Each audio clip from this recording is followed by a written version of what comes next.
Welcome to Miami, Florida. The Raptors ending their road trip with a back-to-back against the Miami Heat. Sherm, let's revisit the first overtime game of the season for the Raptors against the Charlotte Hornets, and it was one that didn't look like it would ever reach overtime. A terrific finish. DeMar DeRozan seemingly winning the game, but there was a timeout. How much time was left when the timeout was called, another story, but the Raptors were right there at the end. They were right there, and unfortunate for them, they got off to a start where they allowed the Hornets to kind of get rhythm. And I thought the backcourt for the Hornets did a great job. Jeremy Lin and Kemba Walker were very effective in terms of compromising the Raptors' paint as well as stretching them out a bit. But you're right, the finish was great. DeMar DeRozan, if the timeout wasn't called, would have won the game. And the reality is the Raptors called a timeout with more time on the clock. The refs didn't see that. One of those unfortunate things, and kind of to the way the game started, you saw the Hornets able to pretty much dominate that overtime. Yeah, you know, the Hornets did a great job. Raptors came roaring back, Sherm. That fourth quarter, they hold Charlotte to 13 points. That's it in the entire quarter, even though the Hornets were in the bonus with 9 minutes to go in the fourth period. Yeah, the Raptors, I thought, defensively did a great job of really clamping down. They did a better job screen and roll action, making sure Kemba Walker didn't have the time to do what he was doing earlier in the game.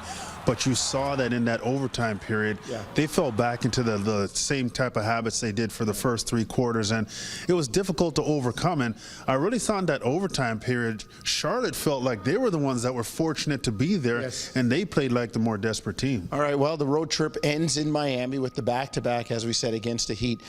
Talk about Charlotte being a tough place to play. Miami's always a tough place to play.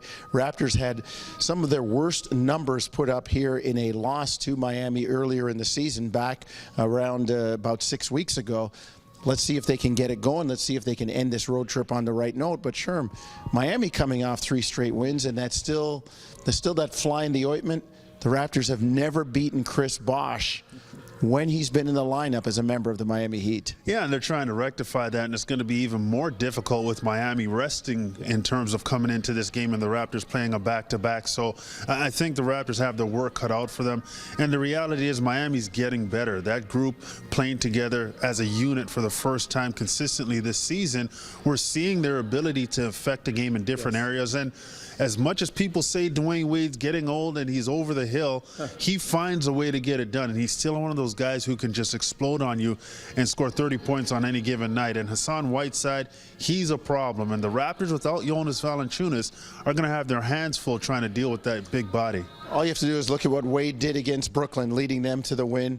It'll be the Raptors and the Heat Friday night, 8 o'clock from the American Airlines Arena in Miami. You can see it on TSN 1 and 4 at 8 o'clock, and hear Sherm and I on the radio side, TSN 1050.